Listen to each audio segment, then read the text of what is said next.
Wow, every morning 8.5 million people wake up in New York City. But the Big Apple doesn't belong only to humans. This is the city of ants. There are 17 billion of them here. They live in houses, hide in the grass, crawl under asphalt, and climb trees. For every New Yorker, there's a sneaker box filled with ants.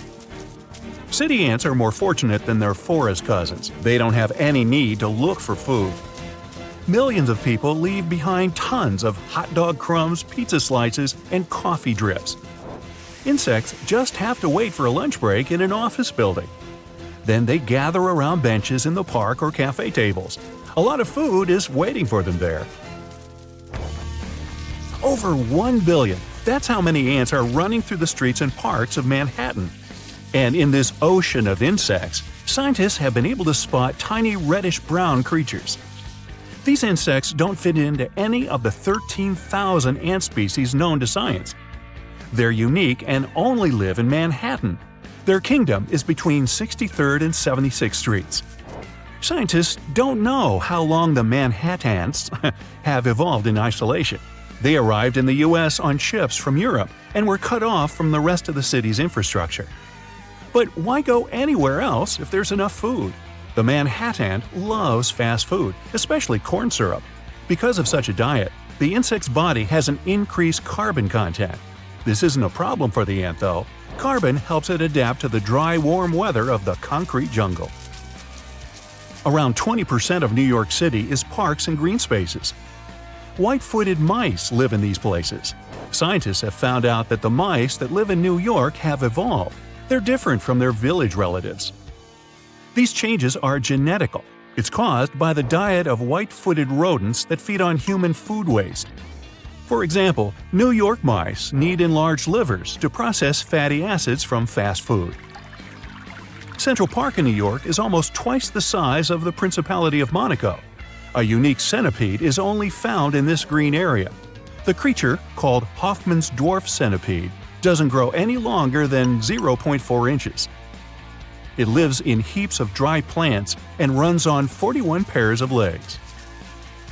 This crustacean, measuring only a bit more than 0.3 inches, is called the Socorro isopod. It's one of the rarest animals on the planet. The creature can only be found in a small thermal spring near Socorro, New Mexico. The isopod lives in the water as warm as 90 degrees Fahrenheit and covered with a layer of algae. These are ideal conditions for the creature. To get to Mobile Cave, you'd have to rappel 65 feet down. That's the height of a 4-story building. After that, you'd crawl through narrow passages and swim along a canal with cold water. Sunlight can't get into the cave. The air is poisoned by vapors of ammonia and hydrogen sulfide. This extreme place has been isolated from the outside world for 5.5 million years. A unique ecosystem has formed in this toxic atmosphere. Of all the animals that live there, 33 species of millipedes, scorpions, spiders, and leeches can't be found anywhere else on Earth. These creatures are mostly blind and colorless. Well, why would you need eyes and disguise if you live in complete darkness? Mobile's coolest guy is the venomous centipede. Scientists have nicknamed this animal the King of the Cave. It doesn't grow more than 2 inches, but for this world, it's a giant. The blind salamander would feel great in the company of strange animals from Mobile, but these little monsters are separated by the ocean and thousands of miles. The Mobile Cave is located in Romania, where these beauties live only in Texas. Their home is an underground body of water in the San Marcos area. These salamanders grow to be 5 inches long. The name makes it pretty clear that the animal is blind. It does have eyes, but they're pretty much useless. This doesn't stop the salamander from being a skilled snail and shrimp hunter. It senses other animals by feeling the underwater waves they create while moving. The Scottish wildcat lives in the north of Scotland. This animal is different from domestic cats, which love sleeping on the couch. Unlike them, it's a perfect hunter. The creature is 25% larger than the average cat. It's muscular and long-legged. The wildcat's tail is blunt and fluffy, covered in black rings with a black tip on the end. The quokka is called the world's happiest animal. Just look at its smile. This fluffy animal seems to always be ready for a photo shoot. Quokkas are only found in Australia. Around 10,000 animals live on Rottnest Island and several other locations. The creature's cute smile is an evolutionary trait.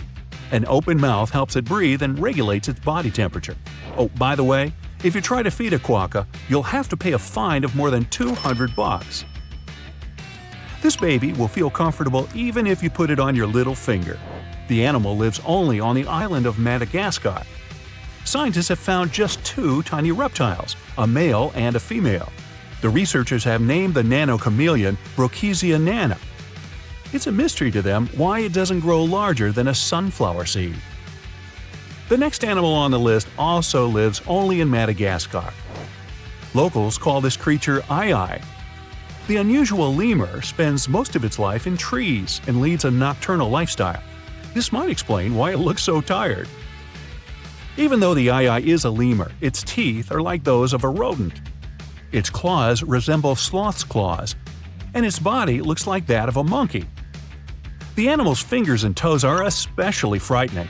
They're long and thin, with pointy claws. Get equipped for any season with brand new Brightside merch. Click the link and grab your print. This is a giraffe with its trademark long neck. A zebra is grazing nearby. Black and white stripes on its body help the animal reflect sunlight during the day and keep it warm at night. But what if you combine these animals? No need, nature has done this work for you. The okapi looks like a giraffe with a short neck, horse body, and zebra stripes on its legs. The okapi has a long tongue. Males have small giraffe horns on their heads. You can only meet these unusual animals in the African rainforest. If you decide to travel around Africa afterward, you must visit the Ethiopian highlands. That's where you see unique gelada monkeys. And no, they're not named after the Italian ice cream. That's gelato. Don't mix that up. Males look like rock stars from the 70s. They're bright and have cool hair. But don't mess with these animals. They aren't too friendly. Geladas spend most of their time on the ground, and the main part of their diet is the grass they collect during the day. Scientists believe that geladas are the remaining members of an ancient gang of critters. It lived millions of years ago in vast spaces from South Africa to India. Now, imagine people the size of the Statue of Liberty living next to us. Sounds like science fiction. But for the animal world, this is reality. The world's smallest tortoise species, the speckled tortoise, doesn't grow more than 4 inches long. But the Galapagos Islands are home to giant tortoises that reach the length of 5 feet. They also weigh like a sports bike. The largest of them had an incredible weight of 1,000 pounds. The giant Galapagos tortoise lives for 100 years and sleeps 16 hours a day. Due to its slow metabolism, the animal may not eat or drink water for a whole year. Millions of years ago, lizards from South America climbed onto a log. Sea waves carried the log to the Pacific Ocean. The lizards traveled hundreds of miles and ended up on the Galapagos Islands. They had to evolve to adapt to new conditions. Scientists believe this is how the marine iguanas appeared. These unique animals look like dangerous dragons, but in fact, they feed on plants and are totally harmless. Iguanas spend most of their lives in water. To get rid of sea salt that accumulates in the body, these animals literally sneeze salt. Achoo! The lyrebird lives only in southeastern Australia and the island of Tasmania. The bird has such a strange name because of its tail. It looks like a lyre, a stringed instrument of the ancient Greeks. Lyrebirds are known for their ability to imitate other birds, and not only them. The bird copies animal screams, human voices, chainsaw noises, car and fire alarms, and even the click of a camera. About 12,000 years ago, a salt lake appeared on one of Palau's islands. Today, it's called Jellyfish Lake. This 1,500 by 500-foot reservoir is home to 5 million golden jellyfish. These unique creatures swim to the west shore of the lake every morning. There, jellyfish wait for the sunrise. Then, all day long, they follow the sun. Algae lives in the tissues of the jellyfish, feeding them with energy. These algae can't live without sunlight. Is the Big Apple getting a little too heavy for its own good? A recent study revealed that New York City is sinking. And get this, it's all because of those towering skyscrapers. Apparently, the whole event is called subsidence, which is when the Earth's surface settles bit by bit, or suddenly sinks. Soft sediments shifting and the weight of the city itself are the culprits behind this sinking sensation. Now, don't get too alarmed. The study found that New York is sinking at a rate of 0.04 to 0.07 inches per year. Sure, that doesn't sound like much, but there are parts of the city that are sinking even faster than that. This sinking situation could cause some trouble for the city, especially since it's already pretty low-lying and home to over 8 million people. So it's important that local authorities come up with some strategies to tackle the growing flood risk and rising sea levels. Although, I'm not sure building giant seawalls is the way to go. We might need to get a little more creative than that. Geologists want to make sure we're all aware that building more high-rises near the coast, rivers, or lakes could contribute to future flood risks. So we really need to think twice before we start constructing skyscrapers left and right. In recent studies, scientists calculated the total mass of all the buildings in New York City, over 1 million of them, and it adds up to a whopping 1.68 trillion pounds. Talk about a heavy load. Now, they didn't include the weight of the roads, sidewalks, bridges, and other paved areas, so you can only imagine how much more weight is added to the city. But hey, even with these limitations, the researchers did a pretty good job of accounting for the complex geology beneath New York, including the sand, silt, clay deposits, and good old bedrock. They found out that certain types of soil, like clay and artificial fill, are more prone to subsidence. On the other hand, bedrock stays pretty firm and keeps those skyscrapers in place. So at least we don't have to worry about the Empire State Building taking a dive anytime soon. Comparing their fancy models with satellite data, the researchers created a map of the city showing where the sinking is happening. And guess what? The increased urbanization and all that groundwater pumping and draining are only making things worse. It's high time we start protecting our resources, don't you think? I wouldn't start packing my bags just yet. New York isn't the only sinking city out there, you know. Jakarta, the capital of Indonesia, is facing some serious sinking action too. In fact, parts of it could be underwater by 2050.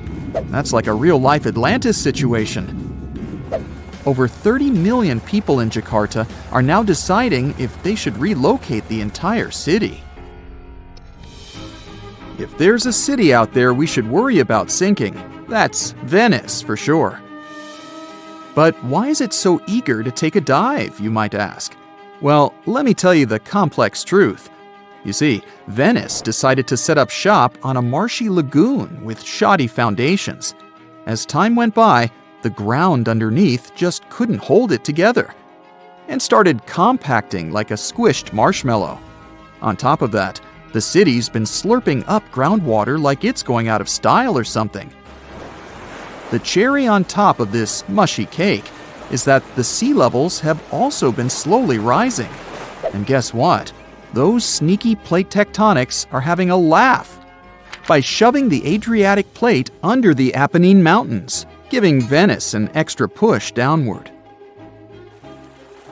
Someone had the bright idea to stop pumping groundwater, thinking they could stop the sinking shenanigans. But hold your gondolas. A new study revealed that the sinking hasn't completely stopped, just slowed down a bit. It turns out the whole area is tilting ever so slightly to the east, with Venice perched on the slightly higher end. You must be wondering how much Venice sinks in a year, right? Brace yourself for this shocking revelation. It's sinking at a rate of about 0.04 to 0.07 inches a year, similar to New York. At this pace, in the next 20 years, it could sink a whopping 3 inches below sea level. To avoid turning into a Venetian fishbowl, locals are frantically building special barriers to keep the water from crashing into the lagoon. But don't hold your breath, because this project has had more delays than you'd expect. Oh, and have you noticed that charming old-style vibe in Venice? It's not just because they're fans of the vintage look. Those salty waters have been wreaking havoc on the buildings, thanks to the water levels constantly breaching the original damp-proofing. Now the water's cozying up to the masonry, and the ground floors of many apartments are no longer safe enough to live in. Now, when will Venice take a dive into the abyss? It's hard to say for sure. Subsidence and rising sea levels are as slow and unpredictable as a turtle in a marathon.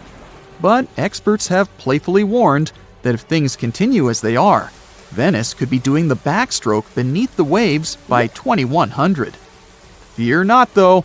They're doing their best to protect this floating gem of history and culture from becoming a Hollywood disaster flick. So don't cancel that Venice day trip just yet. New Orleans has a peculiar watery situation going on too. You see, this lively place was initially built just a smidge above sea level, and now it's gradually sinking. Back in the day, when an area of the city called the French Quarter was just popping up, folks had to make do with what they had. They scored the best land they could find, but it was only about 10 feet above sea level. And let's not forget, the rest of the city is as flat as a pancake, with the areas around the French Quarter being just a hair lower. Now, even though they knew they were up against some soggy odds, the resourceful New Orleans residents did their best to elevate their houses above the flood-prone land they chose as their home. There's more. The ground beneath New Orleans is as wobbly as a plate of Jell-O. Architects had to keep things short and sweet because they feared the soil couldn't handle the weight of taller structures. They played it safe, sticking to 2 or 2.5 stories. Here's where it gets interesting. The city installed a fancy drainage system in the 1900s, thinking it would solve their water woes. And while it did help with the marshes and all, it inadvertently sucked the life out of the soil. Yep, the ground was left high and dry, without enough sediment and water to keep it steady. As a result, those former marshes sank as if they were in a quicksand competition. By the 1930s, things got even more topsy-turvy. 1/3 of the city was below sea level, and by the time Hurricane Katrina made its grand entrance, that number skyrocketed to around 50%. Oh, and here's the icing on the cake. Sea levels decided to join the party, rising faster than a helium balloon. So now, not only is New Orleans sinking, but the surrounding area is also at various degrees below sea level. So what can we do about all these sinking cities? Well, for instance, we could manage our water consumption a bit better. We can't just keep sucking groundwater out of the earth like there's no tomorrow. We've got to find new ways to quench our urban centers' thirst. Think about it. We could purify surface waters, or even turn salty seawater into a sweet solution. Of course, we'll need a boatload of energy to make it all work. Speaking of great urban water management, let me tell you about a town in Denmark called Nye. These guys have got it all figured out. They collect rainwater and use it to supply their toilets and washing machines. Talk about resourcefulness. Now that's what I call a splash of genius. Here's a riddle. Which U.S. city is so loved that its name should be repeated twice? You guessed it, New York, New York. But the thing is, how much of New York do we really know? I'm talking about the city that lies under the city.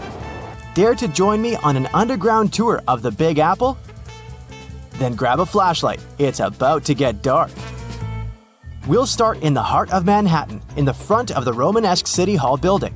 Believe it or not, Beneath our feet lies New York's oldest subway station, known as the Old City Hall Station. It opened in 1904 on October 27th, a night of true celebration for New Yorkers. People were so excited, some of them spent the entire night riding the trains back and forth. Before this, urban dwellers moved around in carriages pulled by horses. No wonder the subway was such a hit. You might feel like a time traveler stepping inside the Old City Hall Station. The architecture is dazzling and one of a kind. They sure don't make subway stations like this one anymore. Fun fact, the Old City Hall Station would cost $6.2 million if it was built today. Back in the day, it had dozens of brass chandeliers hanging around. It was one of the few spots in town with functioning electricity.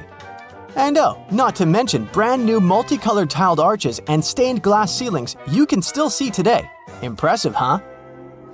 If you decide to wander down the tracks, you might be in for a treat. Underground New York is as fascinating as the city above the ground.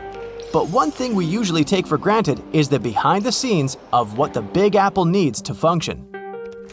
Down here, you might see one or two of New York's pneumatic mail tubes. These tubes were built back in the 1800s and they were operational up until the 1950s. They were responsible for distributing people's mail through different post offices. Letters flew at an impressive speed of 35 miles per hour. That's almost as fast as a professional runner. It sure sounds like a useful system. But I have to say, it feels weird imagining people's correspondence flying around 15 feet underground. Back to street level. We'll wander around fancy Lexington and Park Avenues. If you look up, you'll see the famous Waldorf Astoria 5-star hotel. Many celebrities have stayed there, including John Lennon and Yoko Ono, as well as presidents such as FDR. This is why the hotel used a secret infrastructure to sneak people inside and out. Under the building, a tunnel known as Track 61 connected the Waldorf Astoria to Grand Central Station. The track was deactivated in the late 70s, but some people say Andy Warhol threw a party there in the 80s. I bet that was something. For the next part of our visit, we'll have to take the subway uptown. We'll get off at 125th Street and find ourselves on the scenic waterfront of Riverside Park. Here, you'll find abandoned tracks of an old metro line. If you follow the tracks, you'll get to an underground graffiti gallery, aka the Freedom Tunnel. The tunnel is named after a graffiti artist from the 80s who is commonly known as Freedom. While exploring these tunnels, we'll see over 40 graffiti pieces he painted over 15 years. There are spray paints of James Dean, Mona Lisa, and even a self-portrait of Freedom himself. Moving on, let's wander around the northern part of NYC for a bit. Walking in Van Cortlandt Park will feel like hiking upstate, but believe me, you're still in the city. Along the way, you'll encounter some big ventilation towers made of stone. These towers were once part of an old New York infrastructure. They make up the remains of what used to be the Croton Aqueduct. In the 1800s, the city's water supply flowed through a 41-mile-long underground tunnel, all the way from Croton River in upstate New York to Bryant Park in Midtown Manhattan. Oh yes, and I should probably tell you that Bryant Park wasn't a park. Instead, it hosted a colossal stone structure that looked pretty much like something ancient Egyptians would build. This 4-acre structure served as the city's water reservoir. It even had a pathway on top so that people could enjoy a nice afternoon stroll while looking at the reservoir's crystalline water. Now, all this exploring might have made you hungry, but don't worry, our next stop includes a yummy treat. We'll have to leave Manhattan and make our way to Brooklyn. In case you didn't know, New York City is made of 5 boroughs: Manhattan, Queens, Bronx, Staten Island, and Brooklyn. Crown Heights, that's our stop. Would you believe me if I told you that beneath these streets lie caves full of aging cheese? How very Parisian of them. To get down there, you'll have to make your way through a century-old building that now works as an office space. Maybe wave hello to all those hard-working people and disappear in one of the stairways that will take you 30 feet below the ground. You won't need a flashlight for this one. The caves are bright and renovated and can hold up to 22,000 pounds of cheese. But hey, it might stink. That's the main reason cheesemakers decided to use underground tunnels to age cheese in the first place. After a bite or two of some delicious cheese, let's keep going. While still in Brooklyn, you might see tons of locals enjoying a sunny day in the McCarran Park pool. This pool is a huge attraction, being 3 times the size of an Olympic pool. As the NYC explorer you are becoming, you might even go for a swim. But hey, there's a much more interesting part to this attraction. The pool was built in the early 1900s, but it was shut down in the 50s. During this time, urban explorers discovered a network of underground tunnels right beneath the pool. And, of course, you can find a secret entrance and get a peek for yourself. There, you'll not only see the pool's filtration and heating system, but also a lot of graffiti from the time the site was abandoned. Neat! This question may sound weird, but have you ever seen a cow in New York? I sure haven't. Well, maybe there's a reason for that. Apparently, New York still has underground tunnels that were constructed for the transportation of cattle. Once New York started to flood with automobiles, cows became a burden for traffic. Until a 200-foot-long cow passage was built below 12th Street to transport the livestock that was ferried over from New Jersey. These days, you won't be able to visit this place in person because the tunnel was most likely destroyed. But historians found blueprints proving its existence. To add to the list, archaeologists discovered a very peculiar fossil a while back. Now imagine peeling off the layers of the city's soil. First, at 15 inches, you'll find a layer of wires. I'm talking TV cables, electricity, and all that. Digging deeper, at 4 feet, you'll see water and sewage pipes. But then, at 15 feet down under the surface of NYC, diggers have found a fossilized shipwreck. The wreck is located right under Broad Street, where there was once shallow water. They believe the wreck dates back to the 1600s. It's 92 feet long and 25 feet wide. Oh, and that's not all. At the intersection of Bowery and Canal Street, engineers stumbled upon a room with its walls and ceiling covered in mirrors. And no one has managed to explain the existence of this bizarre place yet. Our Big Apple Underground visit is coming to an end. But we sure did more than just scratch the surface on this one. Before we finish, let's enjoy the best of what NYC cuisine has to offer, a good old bagel. Who knows, maybe next time we'll do Paris or even London. See you soon, explorer. Wow, looky here. It's New York City, the Big Apple, the city that never sleeps. Hong Kong on the Hudson, the greatest city in the world. New York, New York, the city so nice they named it twice. Alright, I'll stop. You thought you knew this city so well, but underneath all that glitz and glamour is a facade, literally. New York is populated with some of the most iconic urban buildings in the world and home to some of the most unique and famous towers. Who would have known that New York was a front for fake buildings? And the cool thing is that there are plenty to search for. Okay, I'm adding that to my bucket list. So the question is, why do they put these fake buildings all over New York? The city is one of the most vibrant places in the world and requires many infrastructures to keep the city in motion. That means having many industrial structures and buildings in every major district. New York is charming for the design and the buildings. Imagine having industrial structures right next to your favorite pizza parlor or hot dog stand. The designers thought ahead and decided to disguise those industrial infrastructures as fake buildings. They blend with the city so well that they don't stand out. They look like your good old apartment or housing unit with a front door, real-life windows, and even charming balconies where people would hang out. The only thing is that there's nothing behind the facade and no one is allowed inside. So, where in the world can you find these fake buildings? For starters, one of the most popular fake buildings is in Brooklyn. At 58 Joralemon Street, you can find a very typical neighborhood. But between the buildings stands a brick building with a slightly deeper shade than the rest. It has bright open windows that blend in with the rest of the buildings in the neighborhood, except that they're blacked out. At first glance, you might not think of it as anything, but if you pay close attention, the building looks like a glitch from a video game. It was built in 1847, way before New York was considered glamorous. Originally, it was meant to be a regular building, but in 1908, they converted it into a fake building. Don't think you can just try to break in. Even if you could, it's pointless, because it's part of a ventilation fan for the subway. It also serves as an emergency exit for some of the surrounding buildings. Actually, throughout New York, many fake buildings exist to disguise the subway vents for the smoke to escape. All the way to 415 Bruckner Boulevard, the Bronx, this townhouse was designed by the Switzer Group, which is an interior architect company. It's not as charming as the one at 58 Joralemon Street, but it serves a similar purpose: to hide an electric substation for New York's utility company. The city needs these substations to reduce the high-voltage electricity to a lower voltage so it can be distributed locally. Having a building like this popping out of the middle of your neighborhood isn't exactly the smartest way to attract people to the Bronx. That's why the fake townhouse facade is the perfect camouflage. Now, some of these fake buildings don't really hit the mark and stick out like a sore thumb. The people of Manhattan describe the Mulberry Square infrastructure as a complete clunker. After plenty of redesigns and back to the drawing board meetings, the result is still not pretty.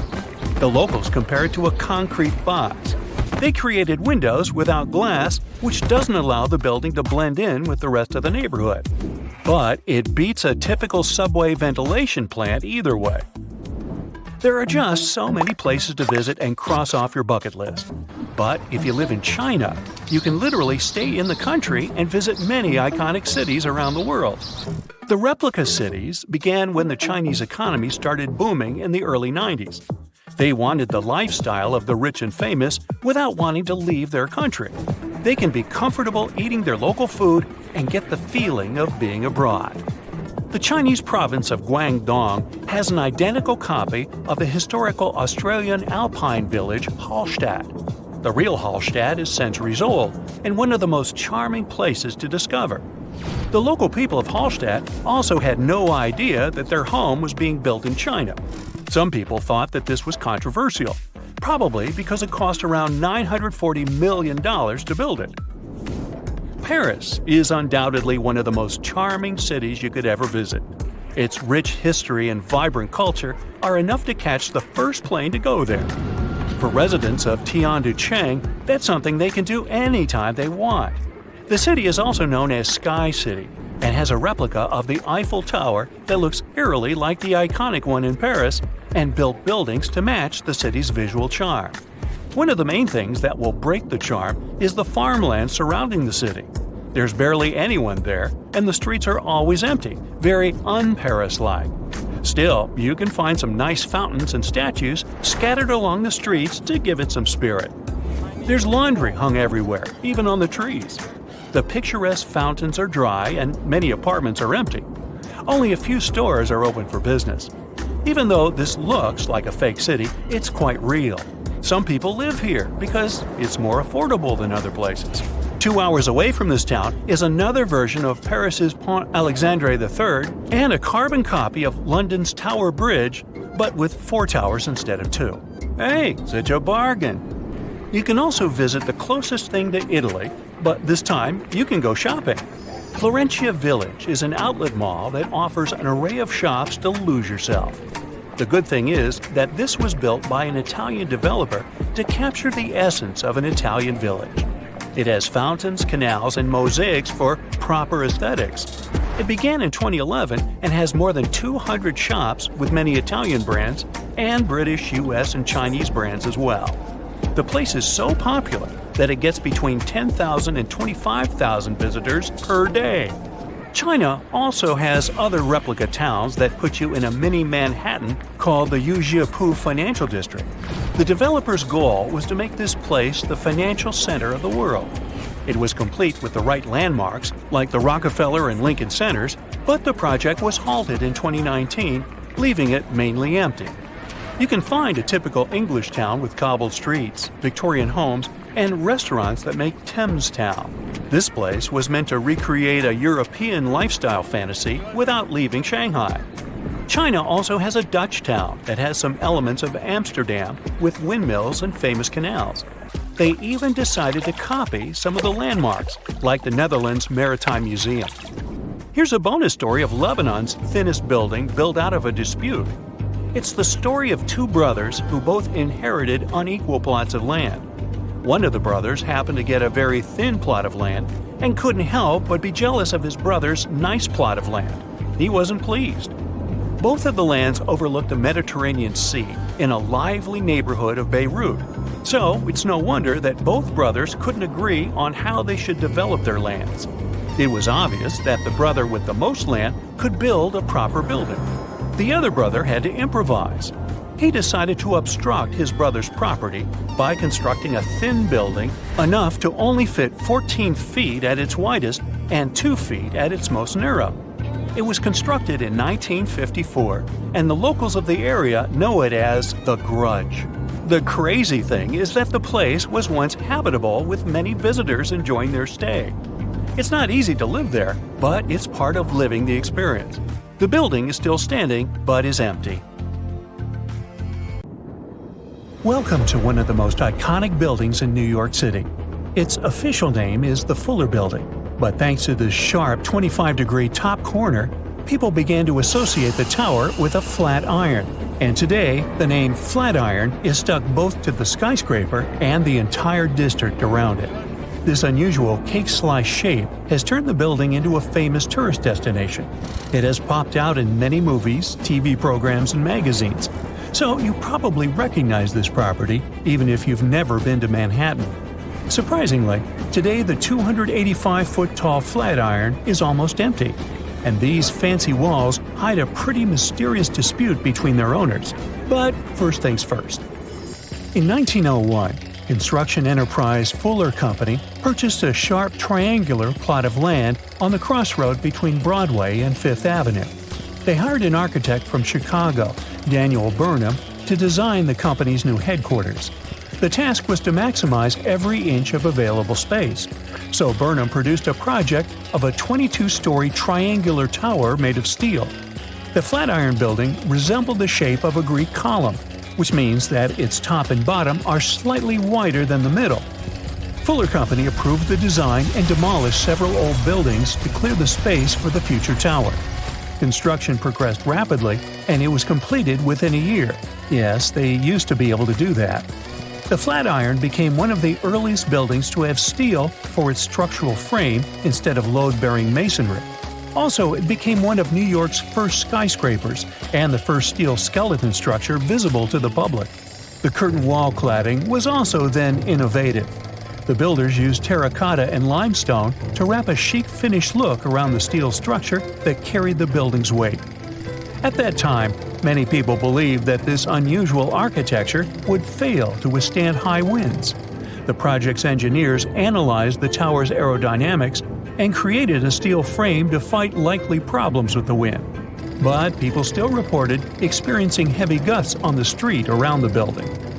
The Flatiron building had a bunch of other issues. As you may imagine, furnishing this tight space was quite a challenge. Also, the tower didn't originally have any bathrooms for females. That's why lady tenants were at a disadvantage at first.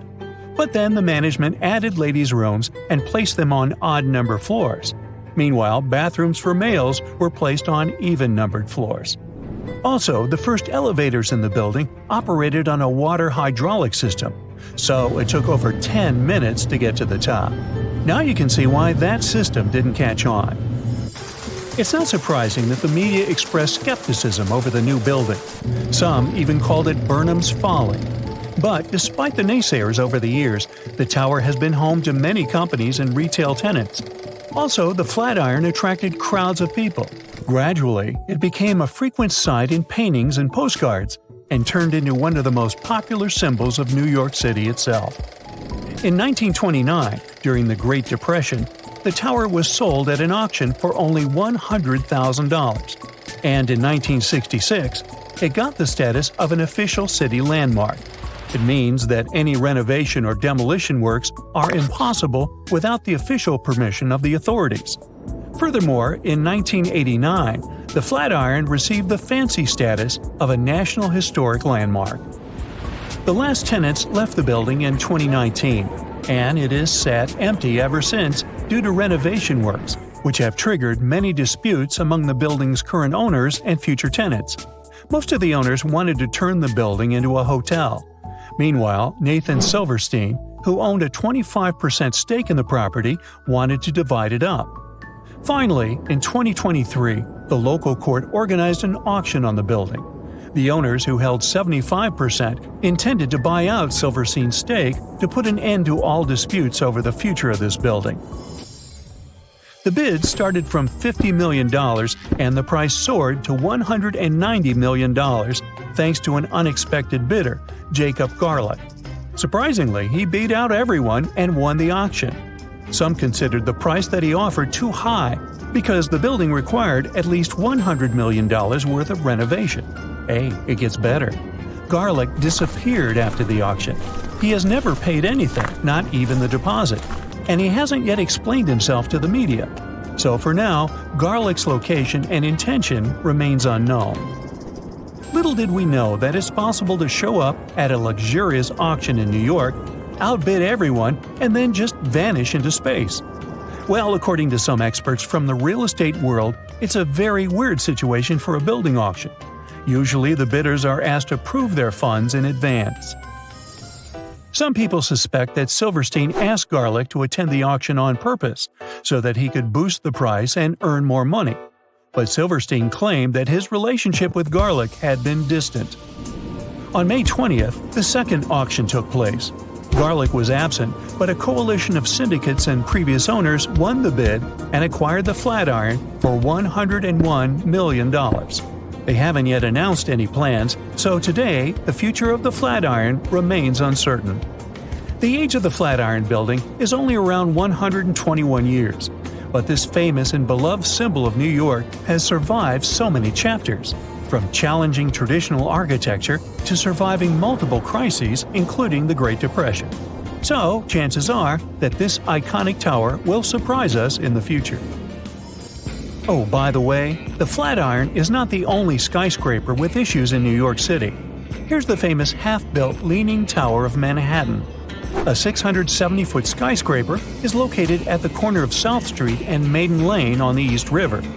The tower was to host 80 super fancy condos to sell for up to $7 million each.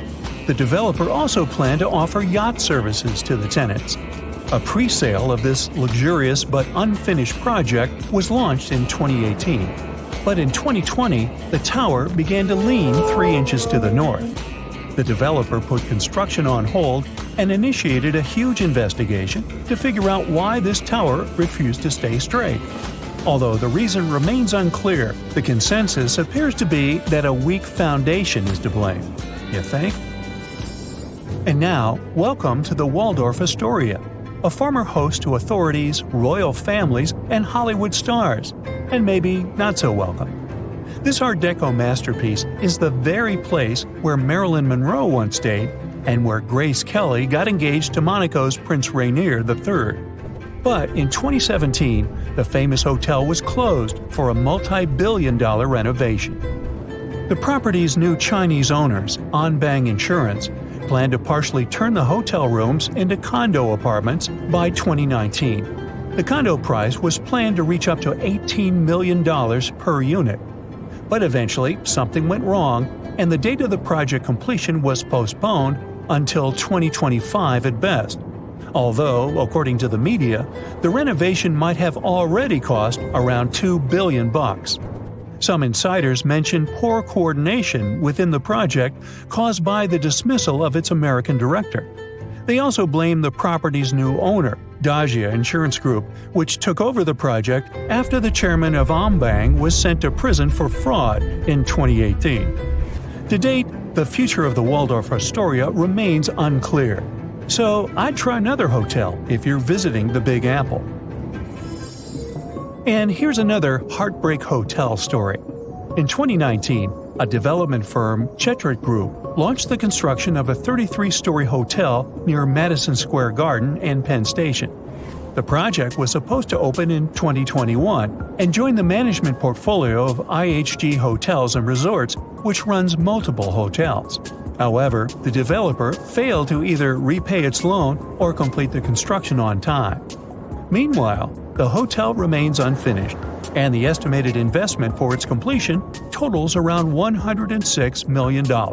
Hey, you want to finish the job? On a sunny day, a man was diving in shallow waters near South Africa. At one point, he saw something that didn't catch his eye at first. A pile of shells that looked as if it had been put together. Maybe by some other diver, he must have told himself. But out of all these shells came the most unusual of creatures, an octopus.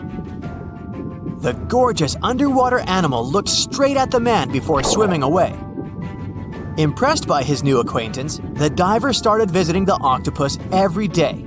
He watched it use shells and seaweed to protect itself and learned how it hunted and cared for its eggs. All these encounters became the basis for a now famous documentary. In the movie, the diver wanted to study the relationship between a wild octopus and its observer. Initially, the octopus was a bit too shy to let the man get close. But over time, it began to trust him and even explored his body. At one point, the octopus even rested on the diver's chest. The man soon began to look at the underwater creature as his octopus friend. Sure, the documentary did make it look like a true friendship, but that was most likely because of all the close-ups and eerie music. But you can't really know what the octopus is thinking. Maybe what looks like tenderness is just curiosity or confusion. Maybe an apparent hug is really just a defense mechanism. Some people may love octopuses, but can they really be friends with a human? Until they learn to talk, I guess we'll never know. That doesn't make an octopus less of an interesting creature, though. Apart from those quirky sets of tentacles, obviously, octopuses have another characteristic that sets them apart from other sea creatures. A recent study that involved studying the footage of octopuses living underwater shows that they sometimes develop this unusual behavior. They seem to throw things at each other on purpose. It can be anything from dirt from the bottom of the sea to shells or rocks. Octopuses are known to be solitary creatures, so when something or someone, like an underwater camera person, gets too close to them, they might lash out. Just as we have yet to discover the limits of our galaxies and constellations, we know very little about the bottom of the sea. It's one of the reasons why we find it so hard to explain the behavior of some underwater creatures. The truth is, we don't have good enough technology able to deal with harsh conditions and a limited amount of light underwater. You might have asked yourself at one point, what's the deepest part of the ocean? It's called the Mariana Trench. We don't really know exactly how deep this giant hole is, since it's too difficult to measure, but it's somewhere around 6.8 miles deep and 5 times longer than the Grand Canyon. This massive underwater trench was first studied back in 1875 with the help of a weighted rope. Back in 2012, a Canadian film director reached the bottom of the trench in a submersible vessel called the Deep Sea Challenger.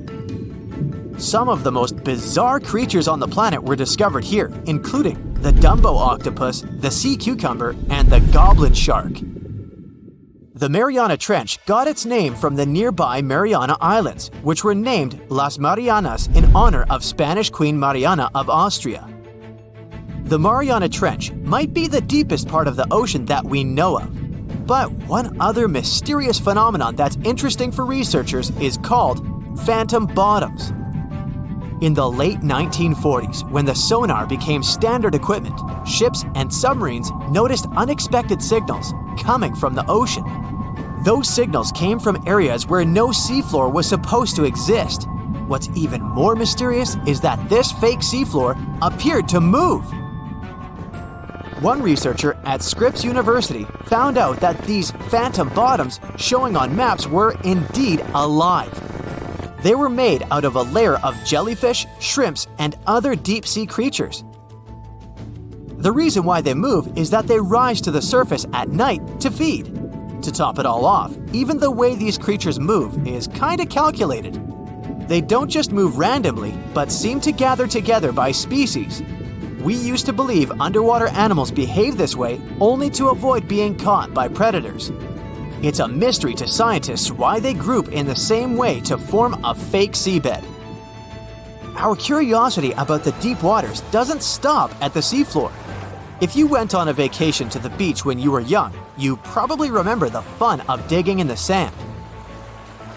As the hole got deeper, you may have asked yourself, could I dig all the way to the other side of the earth? None of us have ever found out. Our parents took us home when it got dark and chilly. Scientists are more reasonable when it comes to this subject. For starters, they know the best place to start digging would be underwater, since those regions are already deeper than what we can find on land. They also do not have the ambition to drill a tunnel through Earth.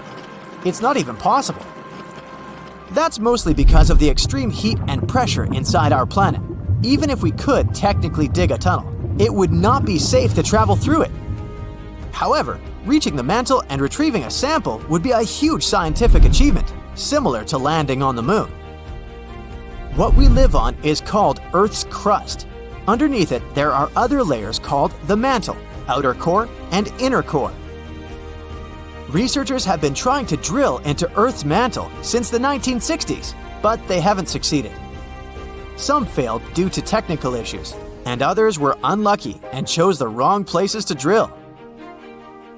Our planet's mantle is made of molten rock. Wouldn't that be dangerous if we ever reached it? Scientists say we have nothing to worry about, though.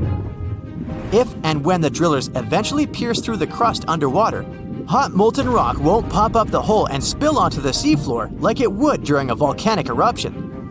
Mantle rocks aren't solid, sure, but they move slowly, at the same speed as your fingernails grow.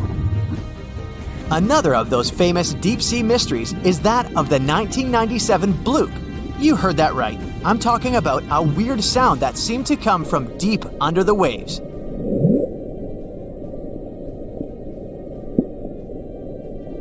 People heard it in the South Pacific. No one had ever recounted a sound like that before. Some thought it must have been emitted by a strange creature living deep in the ocean. It didn't help that the noise came from a location mentioned in a story by famous writer H.P. Lovecraft. In his story, it was a creature called Cthulhu that lived there. In the novel, the author described it as a large, human-like monster with tentacles on its face and wings on its back. For many years, people tried to figure out where the noise came from. It wasn't until 2005 that they concluded it was from icebergs breaking off of glaciers. Some people still don't believe that this explanation truly makes sense and are searching for a different reason for the bloop. If creatures living outside of our planet ever decided to come to visit, you wouldn't expect them to go straight to the bottom of the sea, right? Well, some people claim there's a sort of spaceship on the ocean floor, discovered in 2011. It's basically an oval-shaped object located on the bottom of the Baltic Sea. In 2012, a team of divers explored the anomaly and found what appeared to be a staircase and other structures on its surface. This only added to the belief that the large object had been made by someone and wasn't just a natural phenomenon.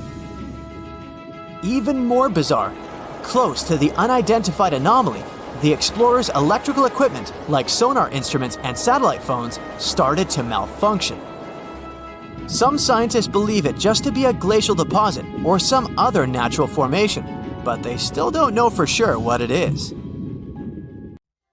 You rub your eyes, trying to make sense of everything. Perfect circular holes in the bottom of the ocean floor off the coast of Big Sur in California.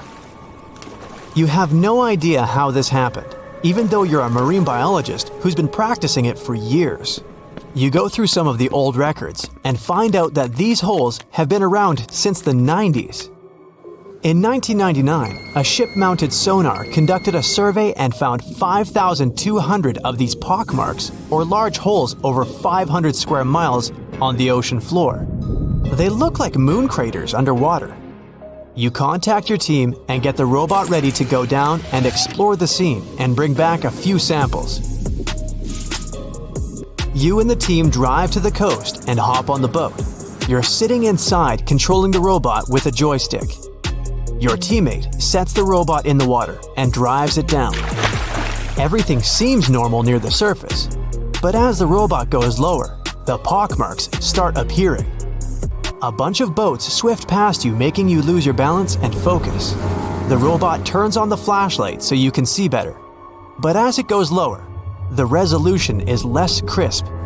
It almost reaches the bottom, and the holes are smooth and nearly perfect circular shapes.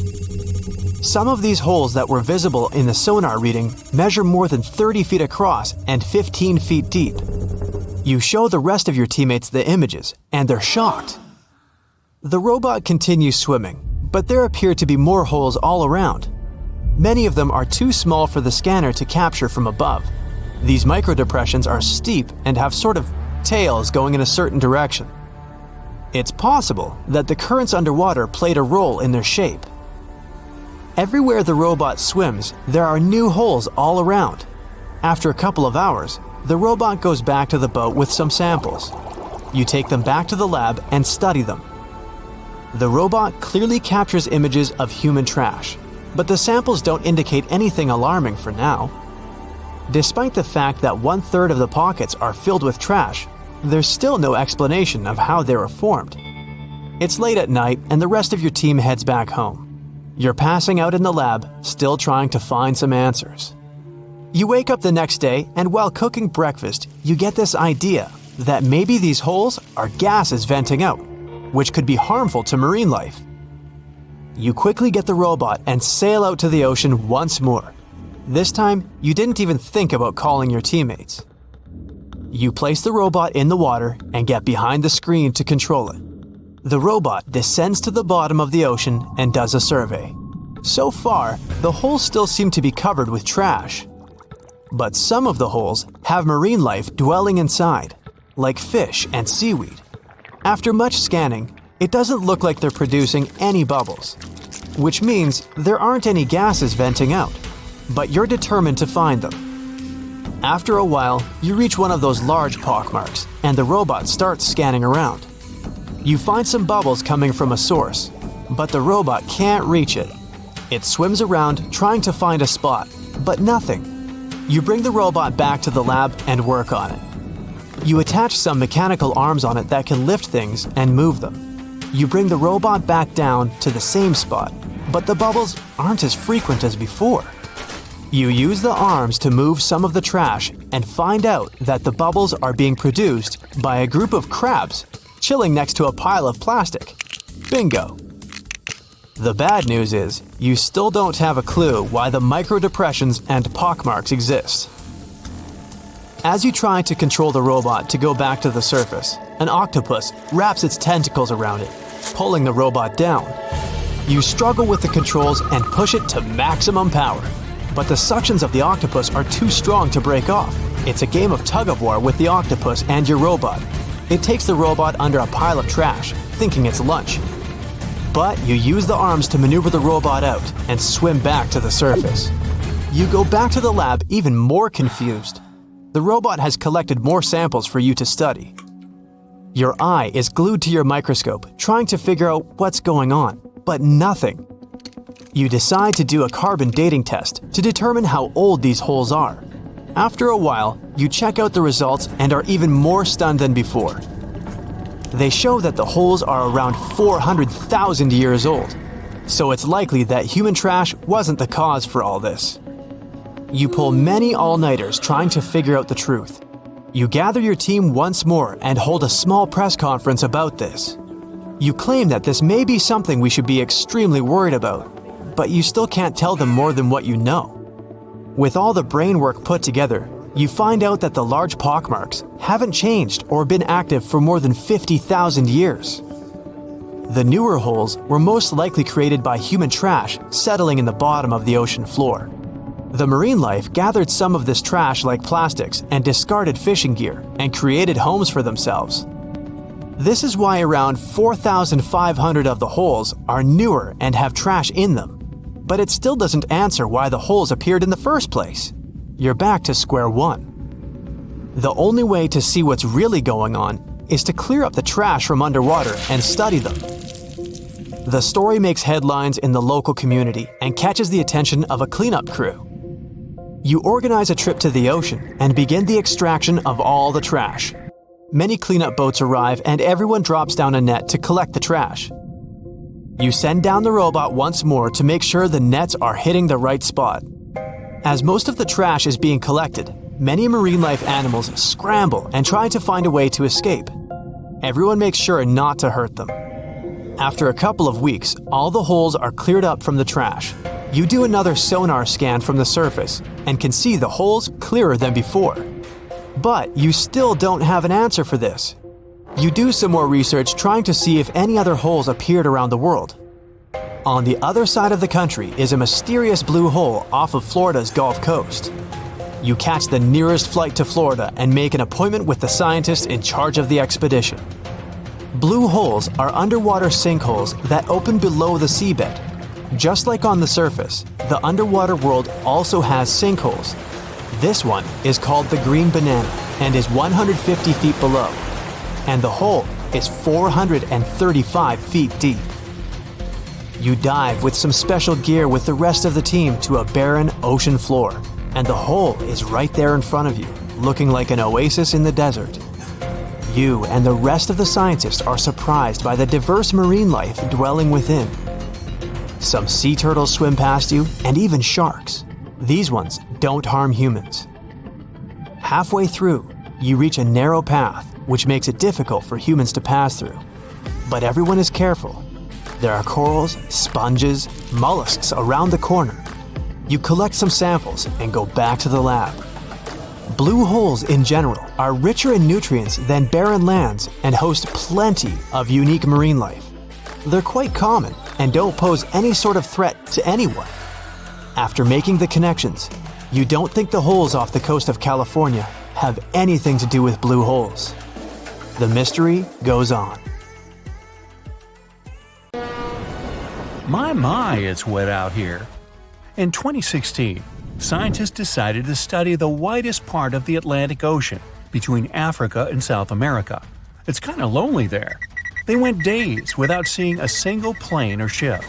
It was mostly just dolphins and whales swimming by. They were in the middle of nowhere. So why? They were floating right above one of the most important geological spots on Earth, the Mid-Atlantic Ridge. It's where two monster tectonic plates meet.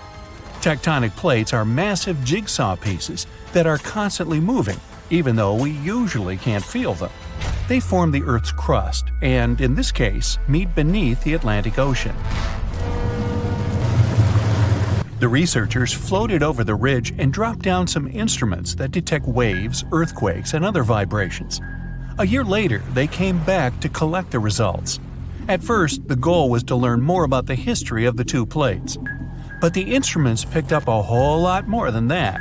They found out some stuff about the future, too. Way down at the bottom, there's a layer of extremely hot liquid rock that's constantly rising up, pushing on the tectonic plates and causing them to move apart from each other. That means that the Atlantic Ocean is expanding about 2 inches every year, pushing Europe and Africa away from the Americas. At the same time, its bigger neighbor, the Pacific Ocean, is shrinking. It's the biggest ocean, right now, with a huge area that's around 30% of the Earth's surface. Its average depth is 13,000 feet and is home to the famous Mariana Trench, the deepest spot in any ocean. And yeah, it's now shrinking by around 1/5 of a square mile per year. Some scientists even believe that eventually, millions and millions of years from now, the Pacific Ocean could completely disappear. This ocean is where we think most earthquakes happen, plus it's where a lot of the world's volcanoes are. All that causes lots of shaking. Plates move around and old parts of the Earth's crust get destroyed. The ocean floor can't grow fast enough to replace it. This means some big changes are coming in the future. A couple of inches isn't exactly a big deal, but after a few 100 million years, there'll probably be a new supercontinent on Earth. Australia is slowly heading north, and it could eventually collide with Korea, Japan, and eastern China. Africa is moving too. In 50 million years, it'll be pushing right up against the southern parts of Europe. Since it's all happening so slowly, I've had a chance to think up some future scenarios. Okay, not me. A bunch of super brainy scientists with even brainier computers. The first scenario, a monster landmass called Novo. The Americas would slam into Antarctica, then they'd team up and head over to Africa. Meanwhile, Africa would have already smashed into Europe and Asia. Not bad, at least you'd save some money on plane tickets. But for most people, it would take an epic road trip to get to a beach somewhere. The second scenario is Ultima. I feel like these all sound like car names. Anyway, in this scenario, the Atlantic stops getting wider. Actually, it's the opposite. It starts closing in on itself. This new super cool continent would be surrounded by the Pacific Ocean. Scenario 3. Orica. Both the Atlantic and Pacific Oceans eventually shrink down until they either disappear or end up like tiny little lakes. All the life in these two oceans is gone. Instead, some new ocean starts forming to replace them. And the new supercontinent? It has Australia in the corner, with the Americans and East Asia each on the opposite side of a small puddle that used to be the Pacific. The rest of the planet is one big unexplored super ocean inhabited by… who knows? I won't be around then. Number 4. Amasia. There's that car thing again. This one predicts Africa, Australia, and all the continents except Antarctica start moving north. Sorry, Antarctica, even planet Earth keeps forgetting about you. Better luck next time. Well, way off in the future, it might be possible to take a big old road trip across every continent, or drive across the African-South American border, or even get to Australia without having to take the longest flight of your life. But we've got a while to wait. What should I do for the next 250 million years? Binge watch some Brightside?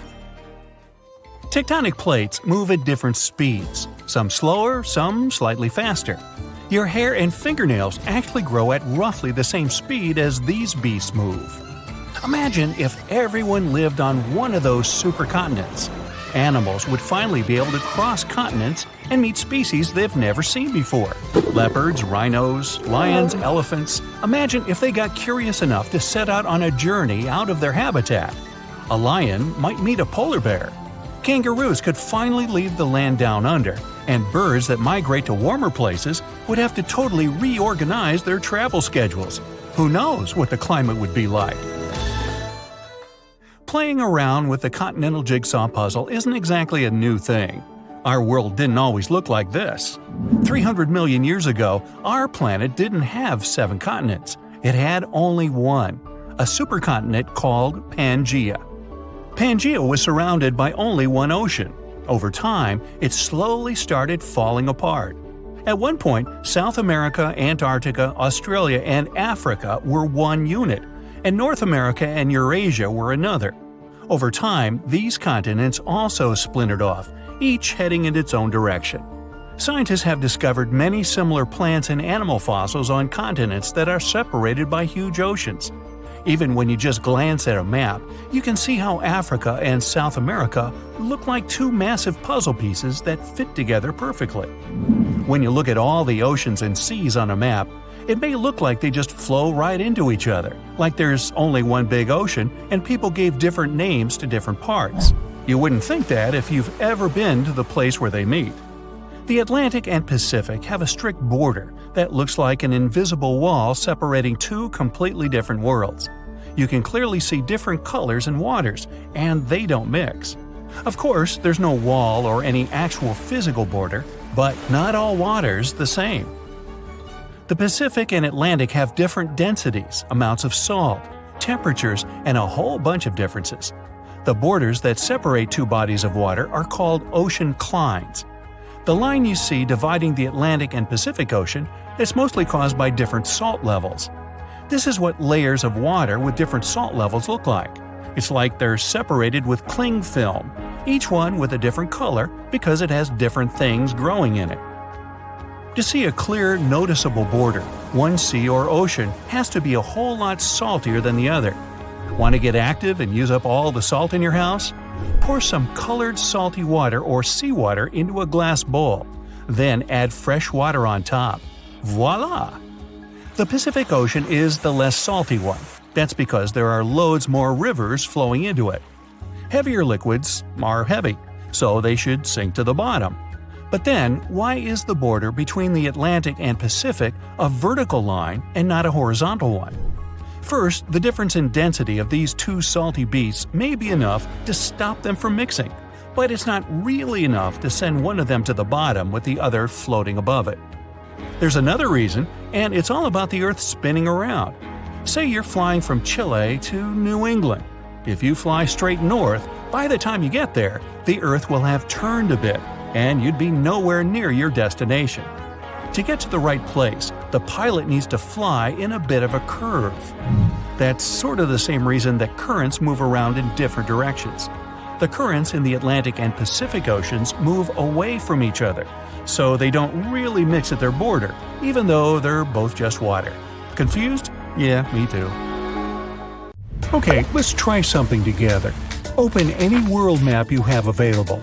It can be the one you find in your bookcase or even an online version. Take a look at the vast area covered by water. That's 71% of the Earth's surface. And all that is salt water from the world's oceans. There aren't any borders between the four oceans we've all come to know, but oceanographers and the world's countries did traditionally split these waters into four distinct regions: the Pacific, Atlantic, Indian, and Arctic Oceans. And here comes the big surprise. The scientific community has recently recognized the fifth body of water. It's called the Southern Ocean, and three of the four original oceans border it. It circumnavigates Antarctica and the lower portion of the globe and reaches Australia and the southern portions of Africa and South America. What makes this ocean so special? How did the scientific community eventually recognize it? And more importantly, what mysterious creatures does it hide? Let's find out. The Antarctic Ocean, or the Southern Ocean, was first mentioned back in 1937 in the second edition of the International Hydrographic Organization's Limits of Oceans and Seas. That's a mouthful. Back then, this organization considered that it was wrong to consider the Antarctic Ocean as its own distinct body of water. Why? Well, because at that time, an ocean was defined as water surrounded by land and not water surrounding land. However, they reconsidered it in 2000 and voted to include this ocean in the official list. They also decided on the name Southern Ocean over the commonly used Antarctic Ocean. Finally, the organization concluded that the ocean should be considered as ending at the 60th parallel south latitude. But how old is this ocean? Well, many specialists believe it to have formed only 30 million years ago, which would make it the youngest of the world's oceans. It was created when Antarctica and South America moved away from each other during the early stages of our planet's development. This unique water current is a distinctive component of the Southern Ocean, as it helps keep the waters flowing around the icy continent. It's called the Antarctic Circumpolar Current, and it moves to the east with incredible speed. It's estimated that it moves an enormous amount of water per second. Some of the disputes regarding the Southern Ocean also have to do with this amazing current. Some specialists believe it separates the water of the Southern Ocean from the waters of the nearing Atlantic or Pacific. Only the rapid circulating water is considered the Southern Ocean.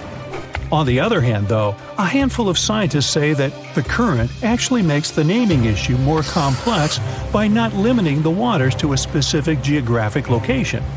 They believe that the waters in the current are different in terms of composition from waters in the northern oceans because they are way colder and have a lot more salt.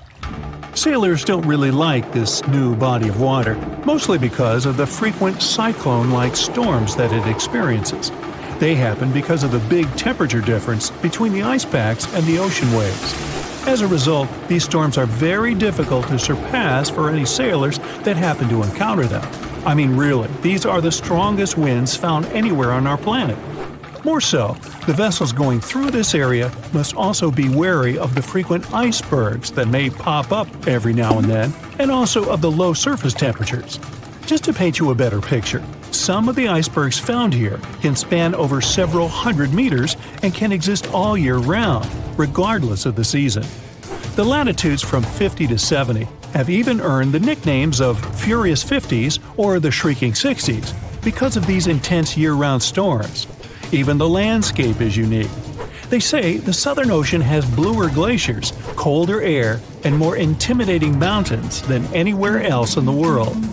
Now, let's get to the mysterious creatures that call this place home, as thousands of species of wildlife live only here and nowhere else in the world.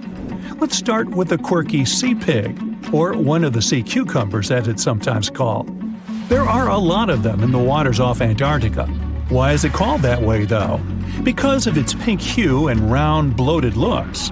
On a closer look, it even appears to have a little tail and set of ears, just like a pig. They do help a lot with the quality of the waters here, filtering sand and sediment. Then there are the Hoff crabs that live on the floor of the Antarctic Sea. The Southern Ocean is a cold water environment, but crabs are more adapted to warmer waters. So, Hoff crabs gather around the warmth made by volcanic vents. They get the needed warmth and food here. You can find them in large piles, one on top of another, literally filling the space of the vent openings. Now, wonder how they got their unofficial name? Well, it's because of their apparent similarity to the actor David Hasselhoff, whose impressive chest reminded explorers of the crab. Okay. Ever seen a fish that's completely transparent? You'd have to get to these waters down in the south, but they do exist, and they are simply called the ice fish. You can basically see inside them, being completely clear and all. That's because of their see-through skin and because they don't have any red blood cells. Their special power is that they can use antifreeze to prevent their bodies from going solid in the cold waters of the Southern Ocean. Instead of the standard thicker blood, the red one with hemoglobin, ice fish have thinner blood that moves around more easily throughout their bodies, hence giving them the much-needed nutrients and oxygen. Now, is there a monster hidden in these waters? Some people believe this to be the case, and thanks to recent research, we even have video footage of it. Some Australian researchers stumbled upon a bunch of weird-looking creatures that were swimming near the seafloor of the Southern Ocean. This pink blob-like fish seemed to be propelled by a little pair of fins. To quote them on it, it seemed to resemble a chicken just before you put it in the oven. I'm not sure I even want to know what that looks like. It took them some time and research to identify the monster. It's a shy species of sea cucumber, known more by its creative nickname, the headless chicken monster. We've known this creature has existed since the late 1800s, but we've barely ever seen it. And we've only ever captured it on tape once before when it was spotted in the Gulf of Mexico, which is quite far from the waters off the coast of East Antarctica. There's so much we don't know about this creature, like how many of them exist in our waters and how they live, eat, and reproduce. Ever heard of the emperor penguin? It's not a penguin species that just happens to have a crown on its head, if that's what you're thinking. But they are one of those penguins that inhabit this specific location and are also the largest species of their kind altogether. What makes them special is that they make their colonies on the sea ice, and most of them never step foot on land. More so, penguin dads lose almost half their weight while incubating the eggs. They're also fascinating swimmers, able to dive deeper and longer than any other bird, up to 700 feet. Not to mention they can stay submerged for up to 18 minutes at a time as they gather food. We have yet to uncover all the secrets of the mysterious Southern Ocean, but it's clear that it's home to some unique and fragile marine ecosystems. Recognizing it as a new ocean could be one way to focus the public attention on it and help its conservation. Oh wow, there's a hole in the bottom of the ocean. It seems that the ocean has a leak. But it's not like a leak you would expect, where water is flowing out. It's more like a spring since water is flowing in, not out. This unique leak is something we know as Pythia's oasis. A grad student was the one who accidentally discovered it. He noticed bubbles that were rising to the surface. Normally, bubbles in the ocean tell us there might be some hydrothermal vents, which are hotspots for some pretty cool things. These vents are actually like hot springs on the seafloor, but instead of bubbling with warm water, they release a fluid that has been superheated in the crust of our planet. When seawater seeps into these cracks and travels deep into the crust, it comes into contact with the extremely hot mantle. This heats seawater to very high temperatures, and as it moves back up towards the surface, it carries dissolved gases and minerals. When the hot fluid shoots out of the vents, it mixes with the surrounding seawater and quickly cools down. Just a short distance away from the vent, the temperature can drop to a comfortable 68 degrees Fahrenheit or so, which is, as it seems, exactly what some creatures like. And there are some real weirdos living down there in the darkness, like ghostly fish, giant red-tipped tube worms, and a unique type of shrimp with eyes on their back. And some of them, like tube worms and bacteria, rely on the chemicals and minerals released by the vents to survive in harsh conditions. But in this case, the bubbling water didn't come from a hydrothermal vent. It was there because of a spring, and that's a bit more concerning. You see, the water in this reservoir needs to stay where it is.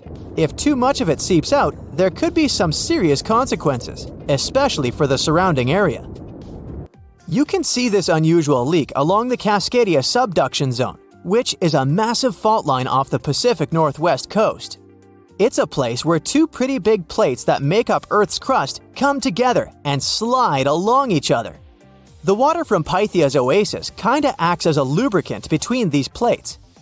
You can think of the fault zone as an air hockey table. When the fluid pressure is high, it's like you've turned the air on. That means the friction between the plates is reduced, which allows the plates to move. But if the fluid pressure is lower, the two plates can lock together, which then leads to the buildup of stress. Not that they'll feel bad. In the context of tectonic plates, stress is some pressure or force that can cause deformation. And if this stress starts to build up, at some point, it's gotta go somewhere. When it's too much, it can trigger earthquakes, and most likely, not small ones. For example, a release of stress in the Cascadia subduction zone could lead to a magnitude 9 earthquake.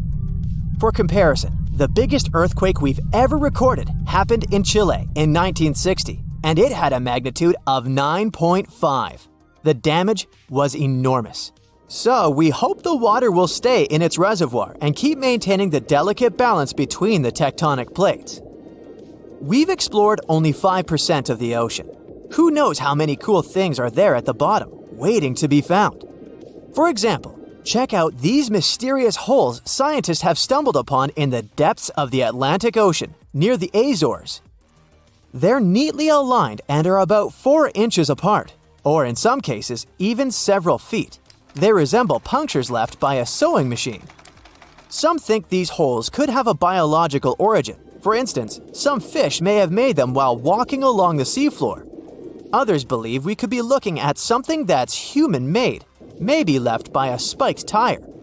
Of course, such holes are perfect for making up stories about creatures from other planets who allegedly made them. Or maybe even legendary monsters, like that one from Loch Ness.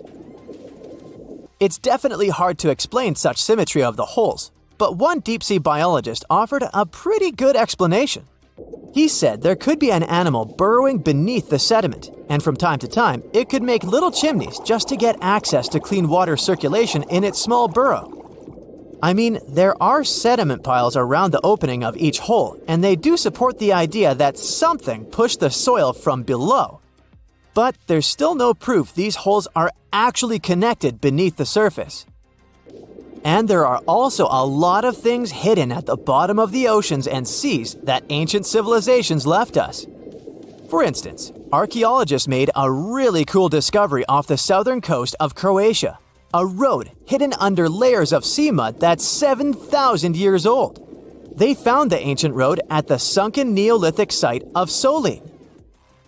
The site of Solin was a human-made island in ancient times, and an archaeologist discovered it 2 years ago. He was studying satellite images of the area around Korčula, one of the beautiful Croatian islands. When he realized there could be something interesting at the bottom of the sea, he dove into the water with his colleague. And under the surface of the Adriatic Sea, which is part of the Mediterranean Sea, at a depth of 13 to 16 feet, they found stone walls that were most likely part of some ancient settlement. The landmass where people built the settlement was separated from the main island by a narrow stretch of land. Luckily, this area is protected from big waves by the surrounding islands, so the site remained relatively well preserved. It's now hidden beneath the surface of the sea and covered in mud.